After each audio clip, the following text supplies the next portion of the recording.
ఇబ్బందులు ఎదుర్కోవాల్సి వస్తుంది.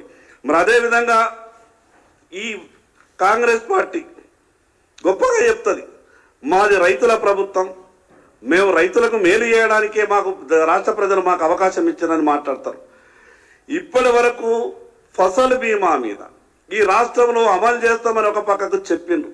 అసలు ఎవరి ప్రీమియం ఎంత, ఎవరు కట్టాలా? కేంద్ర ప్రభుత్వ ప్రీమియం మినా ఈ రాష్ట్ర ప్రభుత్వం కట్టేటటువంటి ప్రీమియమే కాకుండా రైతులు కట్టే ప్రీమియం కూడా ఈ రాష్ట్ర ప్రభుత్వం భరించాలని మేము మాట్లాడినప్పుడు ఒక పక్క కడతాం అనే విధంగా మాట్లాడారు. కానీ ఇప్పటి వరకు దాని మీద స్పష్టమైనటువంటి ఆదేశాలు ప్రభుత్వం నుండి లేవు. రైతుకు కనీసం ప్రభుత్వం నుంచి ఒక సమాచారం లేదు. ఇప్పుడు అసలు ఏ సీడు, ఏ కంపెనీ ఉత్పత్తి చేసిన సీడు మార్కెట్లో అందుబాటులో ఉన్నదో ఇప్పటి వరకు వ్యవసాయ శాఖ సమీక్ష చేసినట్టు మాకు అనిపిస్తలేదు.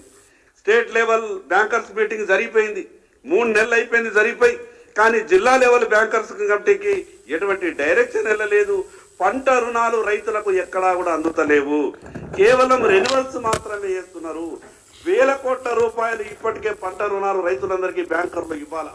ఒక పక్క బ్యాంకర్లేమో రైతులు లోన్లు కట్టలేదు కాబట్టి మేము ఇవ్వలేని పరిస్థితులున్నామని బ్యాంకర్లు మాట్లాడతారు. ప్రభుత్వ ప్రకటన ఎన్నికల తర్వాత ఒక తీరు, 4 నెలల తర్వాత ఇంకో తీరు. రేపు ఏ రకంగా మాట్లాడతారో ప్రభుత్వ ప్రకటన కూడా అర్థం కానటువంటి పరిస్థితి ఉన్నది.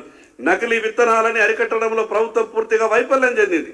ఒక నేరస్తుడు నకిలీ విత్తనాలతో దొరికి మళ్ళీ 4 గంటల తర్వాత బయటకు వచ్చి నాకేం చేయగలుగుతుంది ఈ చట్టం, ఎప్పుడో 1960లో ఉన్నటువంటి ఆ చట్టాన్ని ఇప్పుడు అమలు చేస్తామంటే అది ఎక్కడా కూడా డూప్లికేట్ విత్తనాలని కంట్రోల్ చేసేటటువంటి పరిస్థితి లేదు.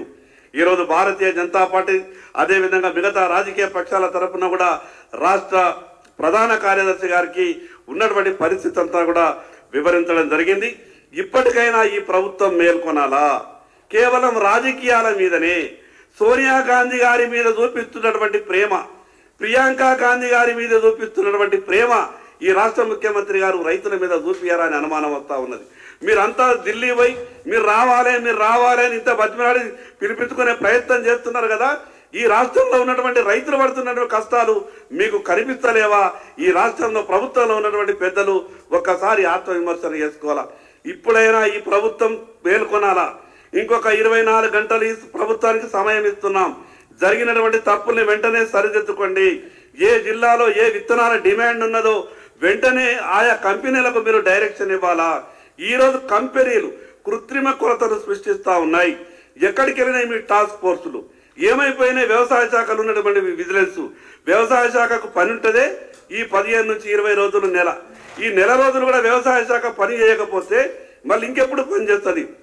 అందుకే భారతీయ జనతా పార్టీ పక్షాన ఈ ప్రభుత్వాన్ని డిమాండ్ చేస్తున్నాం. ఈ ఏవైతే రుణమాఫీ విషయం మీద కానీ, అదేవిధంగా డూప్లికేట్ విత్తనాలు మార్కెట్లో నిరోధించడంలో కానీ, అదేవిధంగా మిగతా కావలసినటువంటి సీడ్ ఏదైతే విత్తనాలు రైతులకు అందుబాటులో తీసుకురావడంలో కానీ, ఈ 3 విషయాలపై ప్రభుత్వం వెంటనే చర్యలు తీసుకోవాలా. లేకుంటే ఈ 48 గంటల తర్వాత రైతులతో కలిసి ఉద్యమాలు చేయాల్సి వస్తుంది. దానికి